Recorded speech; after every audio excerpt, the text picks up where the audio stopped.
Where is the wealthiest place in the world? It's not China. It's not Dubai. It's the graveyard. Because in the graveyard, you will find inventions never invented, businesses never erected, songs never sung, books never written, ideas never nurtured, people never realized. But you want to know something else? You're not in the graveyard yet. We get one life, and every passing moment, we will never get back again. The problem is, you think you have time. Stop wasting your life. How many hours a day you waste, or how many hours a week you waste. And the classic answer is something like 4 to 6 hours a day. You know, inefficient studying, watching things on YouTube that not only do you not want to watch, that you don't even care about, that make you feel horrible about watching after you're done. That's probably 4 hours right there. You know, you think, well, that's 25 hours a week. It's 100 hours a month. That's 2.5 full work weeks. It's half a year of work weeks per year.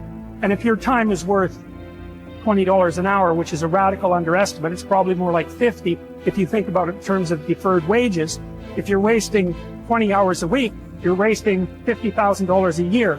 And you are doing that right now. And it's because you're young, wasting $50,000 a year is a way bigger catastrophe than it would be for me to waste it, because I'm not going to last nearly as long. And so if your life isn't everything it could be, you could ask yourself, well, what would happen if you just stopped wasting the opportunities that are in front of you? You got to be very intentional and deliberate. The stuff that you're dreaming about, the stuff that you want to happen, it's not going to happen by osmosis. Like, you got to get up and you got to go after it. And what the devil wants you to do, what the enemy wants you to do, is get distracted and focus on stuff you shouldn't be focusing on. He wants you to stay in bed. What he would love to do is for you to waste these next 2 or 3 weeks. People spend time waiting for when the time is going to be right. They're waiting for the pieces to fall into place. They're waiting for the planets to align. They're waiting for everything to be all set. It's not going to happen. You want to know when the time is right? The time is right now. All you have to do to kill procrastination is just start. More active and commendable still is the person who is waiting for the daylight and intercepts the first rays of the sun. Shame on him who lies in bed dozing when the sun is high in the sky, whose waking hours commence in the middle of the day. You have to dedicate every breath, every ounce of energy, and every thought and effort that you possibly have in your heart to becoming what it is you want to be. Because nothing great comes from a position of comfort. Everything worthwhile, everything that is great comes from being in a position of uncomfortable. Nothing worthwhile is easy to get. Everything is going to make you uncomfortable. Keep getting used to it. And if you can get used to being uncomfortable, your limits are non-existent. Everything strives to become all it can possibly be.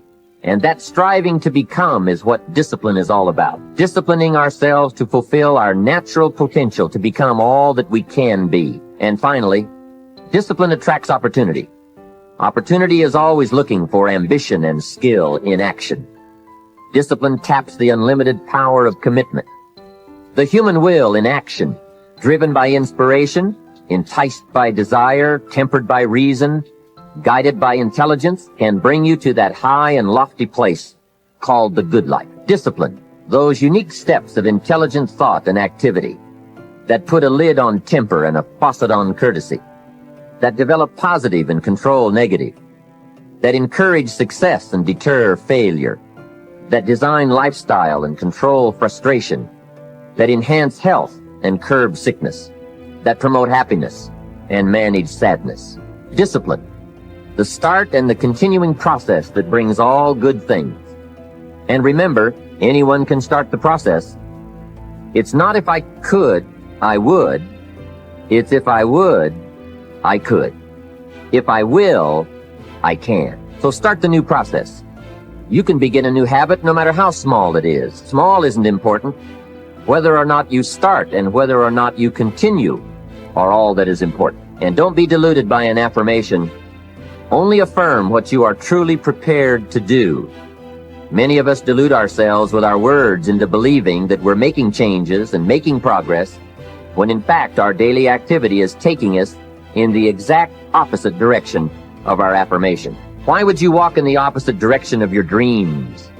The man dreams of wealth and walks daily towards certain financial disaster. The man wishes for happiness and thinks the thoughts and commits the acts that take him to certain despair. So to have a prosperous life, start a prosperity plan. To become wealthy, start a wealth plan. Remember, you don't have to be wealthy to have a wealth plan.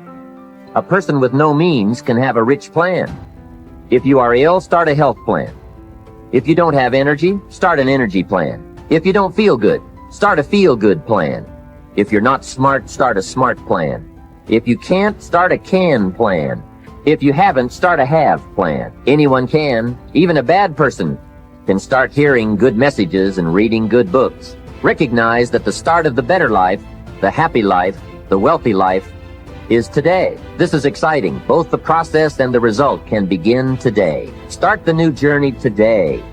If you think of a new idea, today is the day to begin the discipline of putting that idea into action. Set this day up as a long, busy, exciting start for your new life. Get your first book for your new library today. Begin your new practice of setting goals today. Start clearing out a drawer of your new orderly desk today. Start eating an apple a day on your new health plan today. Put some money in your new investment for fortune account today. Start reading with intensity for your new wealth of mind plan today. Write a postponed letter today. Make a delayed telephone call today. Pick up your camera and take a picture of something to start your new treasury of photographs today. Get some momentum going on your new commitment to the better life. See how many activities you can pile on in this first day. Go all out. Break away from the negative downward pull of gravity. Start the thrusters going. Prove to yourself that waiting is over, hoping is past, and that faith and action have now taken charge. It's a new day, a new beginning for your new life. With discipline, you can't believe the list of positive moves you can make in the first day of your new beginning. What have you got to lose? Only the despair and fear and guilt of the past. Only the dissatisfaction and unhappiness and lack of fulfillment of the past. Only the frustration and low self-esteem of the past. Don't let yourself forget how many doctors have died, furrowing their brows over how many deathbeds. How many astrologers after pompous forecasts about others' ends? How many philosophers after endless disquisitions on death and immortality? How many warriors after inflicting thousands of casualties themselves? How many tyrants after abusing the power of life and death atrociously, as if they were themselves immortal? How many whole cities have met their end? Pompeii, Herculaneum, and countless others, and all the ones you know yourself, one after another. One who laid out another for burial and was buried himself, and then the man who buried him, all in the same short space of time. In short, know this: human lives are brief and trivial. Yesterday, a blob of semen; tomorrow, embalming fluid, ash. To pass through this brief life as nature demands, to give it up without complaint, like an olive that ripens and falls, praising its mother, thanking the tree it grew on. If you do the task before you, always adhering to strict reason with zeal and energy, and yet with humanity, disregarding all lesser ends and keeping the divinity within you pure and upright, as though you were even now faced with its recall.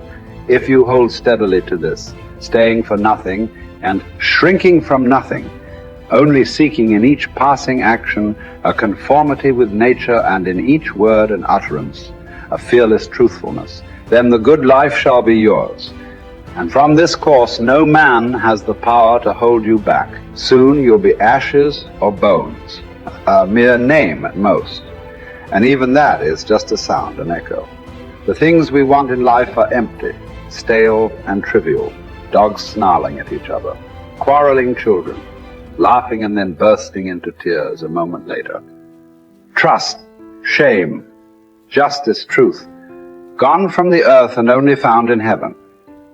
Why are you still here? Sensory objects are shifting and unstable. Our senses dim and easily deceived. The soul itself a decoction of the blood. Fame in a world like this is worthless. And so, wait for it patiently, annihilation or metamorphosis. And until that time comes, what? Honor and revere the gods. Treat human beings as they deserve. Be tolerant with others and strict with yourself. Remember, nothing belongs to you but your flesh and blood, and nothing else is under your control.